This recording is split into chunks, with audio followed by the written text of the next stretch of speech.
Welcome dans le truck des SoCal Frenchies, en présence de Charlie Boy et Daddy Boy, avec une petite boisson. C'est comment ça s'appelle ça? C'est Boba. Boba. Boba, donc vous voyez, c'est des petites bouboules cheloues. Voilà.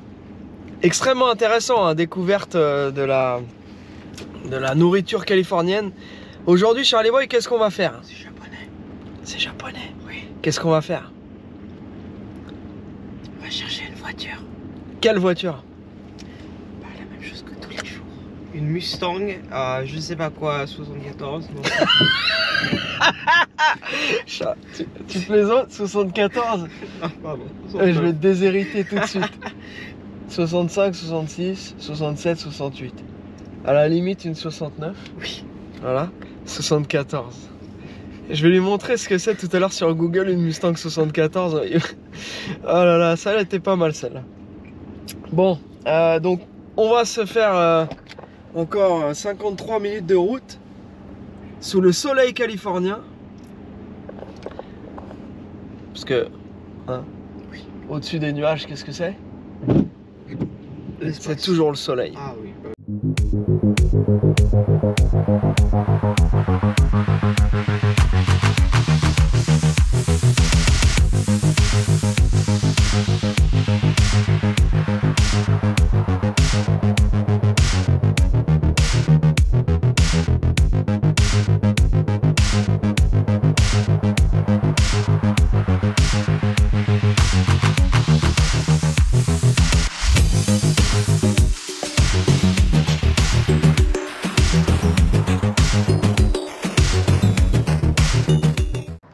On est arrivé chez Brandon après un petit peu de trafic sous la pluie. Et là, on est tout de suite dans l'ambiance avec une California spéciale. Dernier modèle Mustang, mais avec un supercharger Whipple.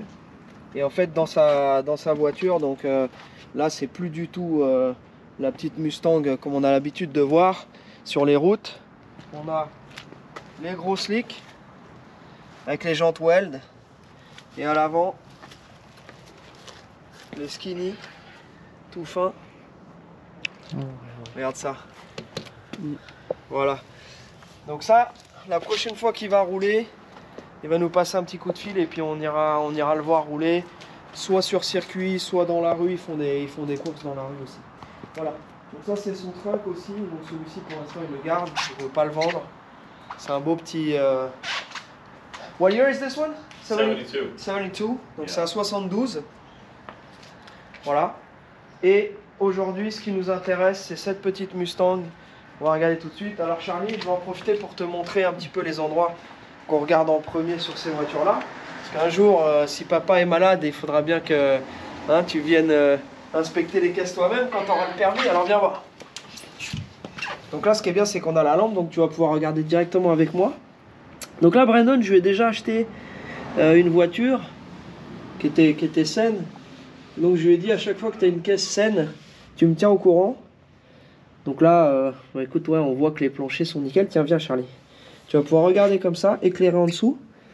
Donc là, tu vois, il manque les petits bouchons. Mais ça nous permet de voir justement l'état des planchers. Et là, on voit tout ça, c'est les planchers d'origine. Donc c'est propre, il y a un petit undercoating d'origine ici. Les frame rails, ils sont en bon état. Donc ça, c'est les... Qu'on appelle ça les longerons. Donc ça c'est en bon état. Tout ça c'est impeccable. C'est bien sec, passage de roue. Donc on va regarder comme d'habitude Charlie. Premièrement la rouille. Deuxièmement les accidents ou les trucs qui pourraient se passer bizarrement en dessous. Donc là c'est pas mal de ce côté là. On va tout de suite aller regarder à l'arrière. Donc là pareil à l'arrière ce qu'on regarde. Tiens viens voir. Alors fais attention ici c'est un peu mouillé. Mais bon. Donc là ici Charlie, ce qu'on regarde c'est ça. Tu vois ici tu as une banane. Ça c'est le longeron arrière. Donc là on regarde si ici il y a une pliure ou s'il y a quelque chose, une déformation. On en profite pour regarder s'il y a de la corrosion. Donc là ici on voit que ça a été un petit peu déformé. Tiens viens filmer ici. Regarde, approche-toi et tu viens filmer comme ça là. Dans la direction de mon doigt, non. De l'intérieur. Tiens, donne, je prends la caméra un instant. Ouais. Regarde. Tu vois ici, là? Là, c'est déformé un petit peu. Donc ça veut dire que tu vois, il a reculé dans un truc, tu vois, mais ça c'est pas méchant. Et c'est pas rouillé.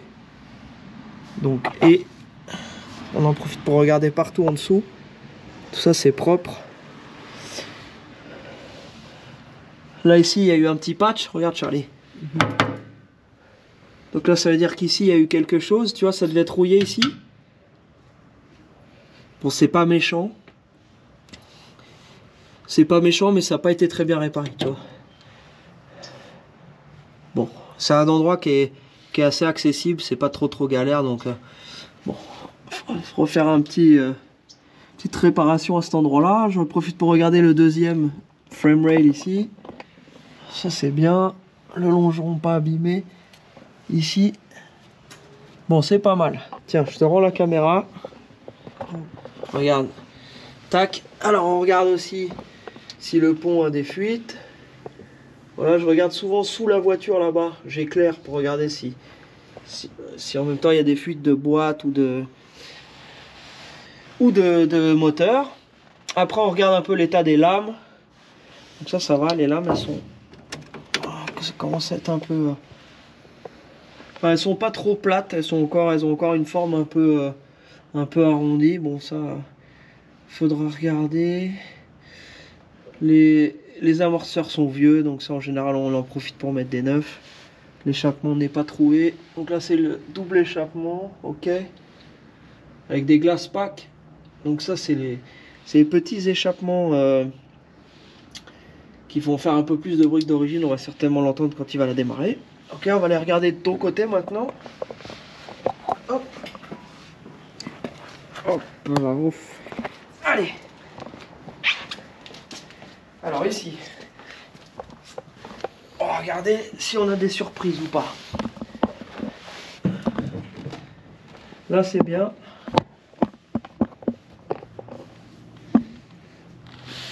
Je vois qu'il y a des disques à l'avant. La boîte est pas grasse. La direction assistée, bon ça faudra, il y a le soufflet qui est un peu fatigué. Mais bon ça va. Les sous-bassements sont en bon état. Ici, tu peux filmer ça. Donc ça, Charlie, c'est les glass packs. Tu vois ce que j'éclaire? C'est les échappements. Au lieu d'avoir les grosses gamelles type origine, ça fait un peu comme une cartouche de moto. Tu vois? Et donc, ça fait forcément plus de bruit que les silencieux type origine. Ok. Là, on est pas mal. Tu vois, ici, tu as les petits stems d'usine, là. Qui veut dire que les bas de caisse, tout ça c'est d'origine. Bon, la peinture, pareil, un limbago, regarde le gars, ils ont peint jusqu'ici, puis plus on descendait ici, moins t'as de peinture ici. Voilà. Bon, c'est pas une peinture de grande qualité, elle sera à repeindre celle-ci.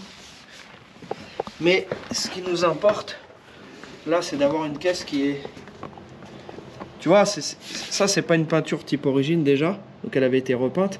Tu vois, il y a beaucoup de paillettes et tout, mais on a vu en arrivant que, tu vois, par exemple ici, tu vois, c'est noir carrément ici, cette pièce-là. Donc ça, ces deux pièces-là, des deux côtés, elles ont été changées. Et puis au niveau de la peinture, tu as des endroits aussi, tu vois, là, tu as une grosse rayure, etc. Ok, bon, ce qui nous importe pour l'instant, c'est vraiment la structure de la caisse. Allez, bien. On va regarder devant. Donc ici, dans la partie de la paroi moteur, on regarde si le chauffage est branché. Donc là on voit que le chauffage est branché. On voit qu'il y a un allumage électronique. Donc ça c'est les anciennes dynamos. Donc ça, celle-ci c'est une 64,5 code D. Donc c'est 2,89 avec le carburateur 4 corps. Mais on voit c'est les anciennes pompes de direction assistée. Et ici on voit que c'est encore un... C'est pas l'alternateur, c'est encore une dynamo. Donc c'est vraiment les toutes premières Mustang qui sont sorties d'usine. Voilà. Et là on voit qu'il y a le freinage assisté avec les 10, ça on l'a vu. Voilà. Donc ça c'est pas mal. Ici tout ça c'est pas déformé. Les tourelles d'amortisseurs sont en bon état. Tu vois, elles sont pas ouvertes. Regarde. Tout ça ici, je vois pas de soucis particuliers. La batterie est fixée, ce qui est assez rare parce que souvent on voit ça, les mecs ils laissent ça en vrac. Bon. Carburateur, qu'est-ce qu'on a?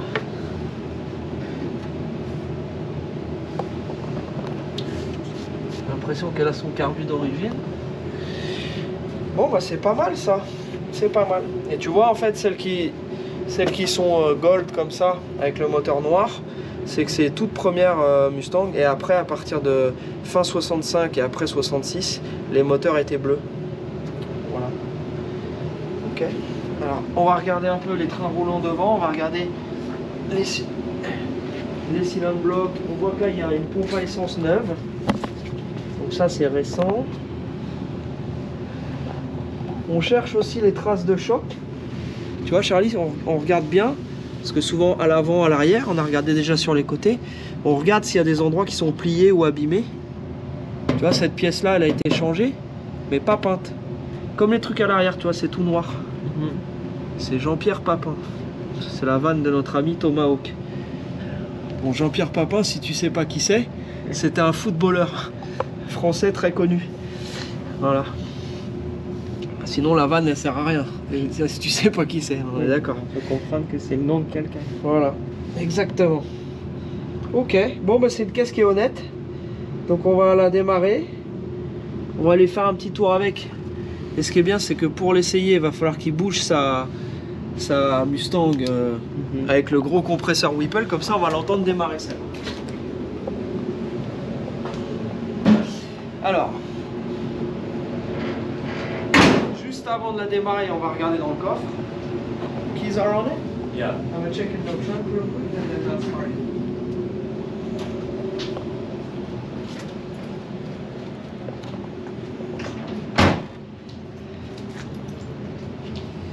Ok. Alors la clé ronde.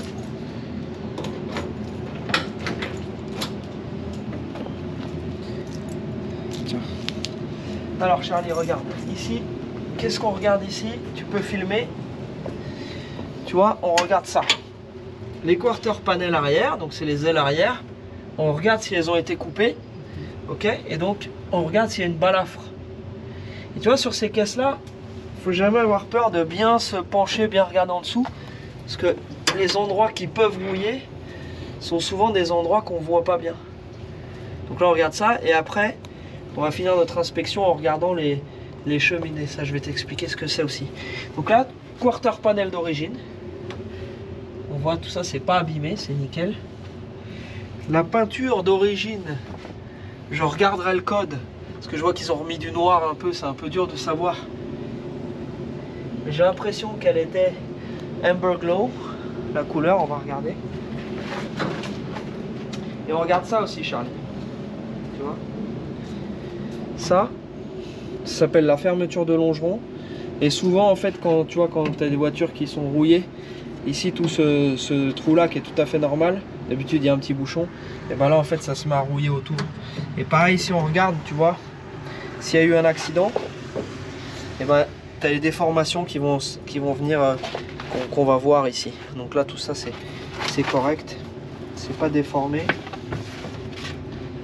Et là, la fermeture de longeron, c'est bon. Le réservoir est récent. Ok, alors je regarde de ton côté l'aile. Ça me paraît pas mal. Voilà, bon, ça c'est l'aile d'origine. Et après, tu as un autre petit truc aussi, Charlie. Ici, tu peux regarder là, boum. Tu vois ici, là, tu as les petits stamps. Ça, d'origine, sur les ailes d'origine, tu as des stamps. Quand ce sont des ailes aftermarket, il n'y a plus ces stamps là. Donc c'est aussi une façon de voir. Et je vois ici, il doit forcément y avoir aussi. Tu vois, ils sont là. Les stamps aussi. Mais bon, on le voit en dessous que c'est pas abîmé. Donc ça, c'est pas mal aussi. Allez, t'as la clé ou tu l'as rendue? Je vais remettre. Ok, on va la démarrer. Thanks. Should be, Alright, thank you. Alors Charlie, quand je vais démarrer, toi tu vas regarder au niveau des échappements pour voir s'il y a une fumée et tu me dis.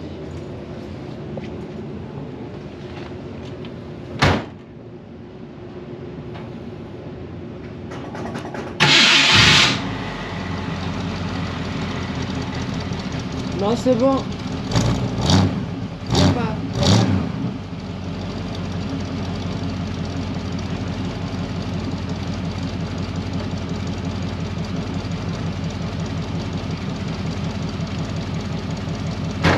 On est good. Donc là tu vois, elle a super bien démarré. Premier coup, pas de fumée. Elle est sur un ralenti tout à fait stable et tout, donc ça c'est plutôt bon signe. Donc là je vais lui demander si on peut aller la tester. Tant qu'elle chauffe un petit peu, il va bouger celle-là.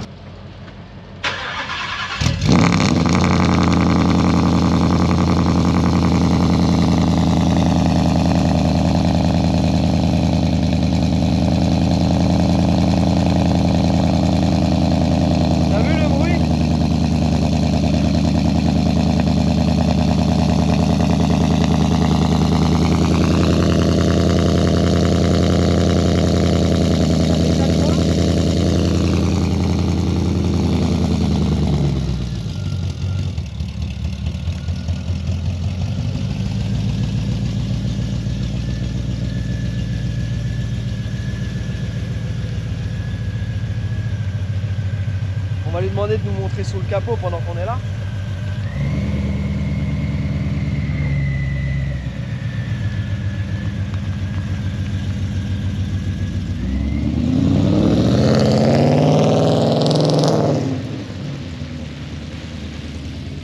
Ouais. Donc là, lui, il doit avoir, je pense, pas loin de 800-900 chevaux, je pense. Peut-être plus. Allez, viens, on va aller lui demander. Allez, viens.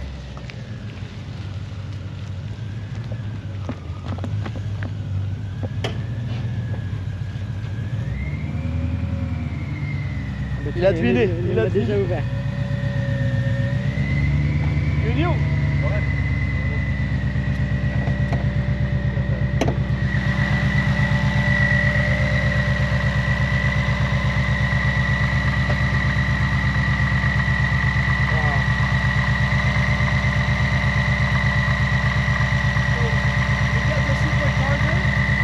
On the stock engine, or you have like everything? Yeah, stock, completely stock engine. Okay.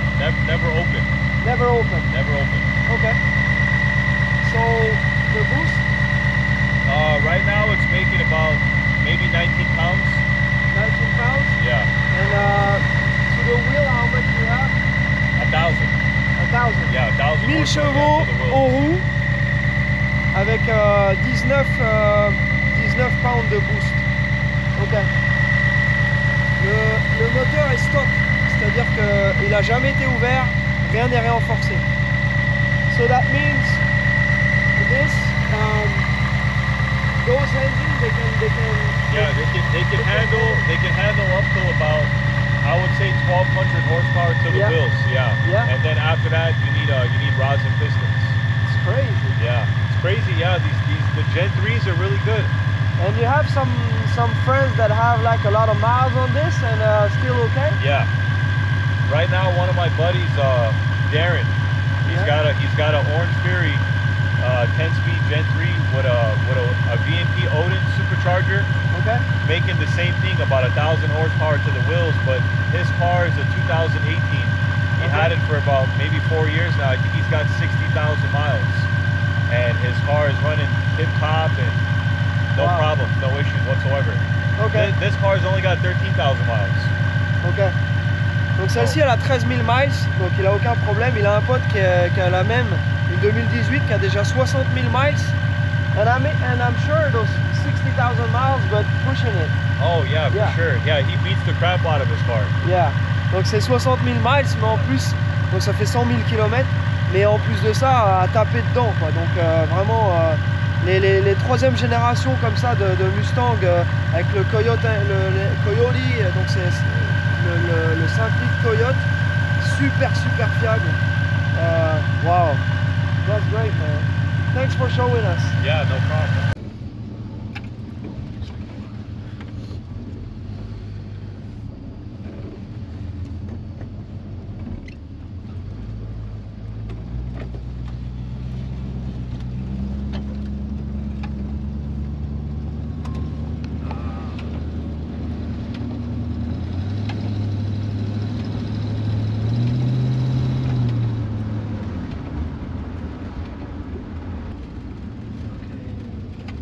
Brakes pretty good.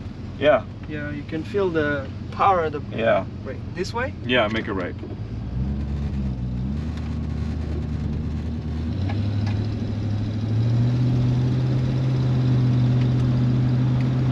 mean, power steering and power disc brakes together combined, it makes these cars so easy to drive. Yeah.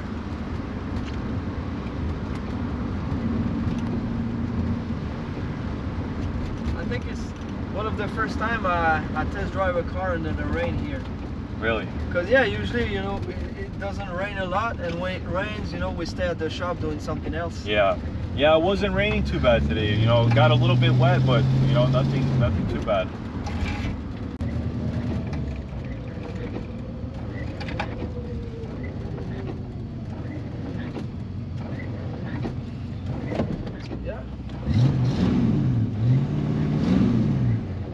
At first I could hear a little tick tick in the engine. It looks like, I don't know if it's a lifter or something, but or maybe I think it's an exhaust leak. Exhaust leak. Yeah. Maybe a little. Ok. Donc tout à l'heure quand j'ai démarré, j'ai entendu un petit tic tic. Donc je voulais vérifier. Là ici on entend que le moteur tourne très bien. Il y avait certainement une petite fuite d'échappement. Donc en fait dès que le moteur commence à chauffer un petit peu, les joints se dilatent un peu et on n'entend plus la petite fuite à échappement. Donc ça c'est quelque chose à regarder, mais rien d'alarmant. Là le dernier truc que je vais vérifier, et ça tombe bien, il pleut, c'est les cheminées. En fait c'est l'évacuation de l'eau ici. Ok. Et en fait normalement, donc tu as une évacuation qui va directement par terre. Quand les cheminées sont rouillées, et ben en fait ça vient carrément mouiller à l'intérieur de l'habitacle. Donc ça on peut le regarder avec la lampe. Passe-moi la caméra, Charlie Boy. Merci. Voilà ce qu'on va regarder. Donc ici, les cheminées. On vérifie que... Alors, je sais pas si on voit bien avec la caméra, mais on vérifie que autour de la cheminée, c'est bien sec. Et là c'est le cas.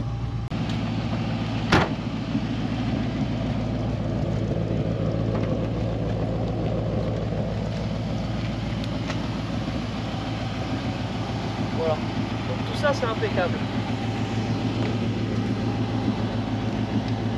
Là on voit non seulement il n'y a pas d'eau au niveau de la moquette, les cheminées sont impeccables, tout le tableau de bord du dessous est nickel, on voit c'est pas du tout traité, donc c'est tout son métal d'origine, donc ça c'est vraiment bien.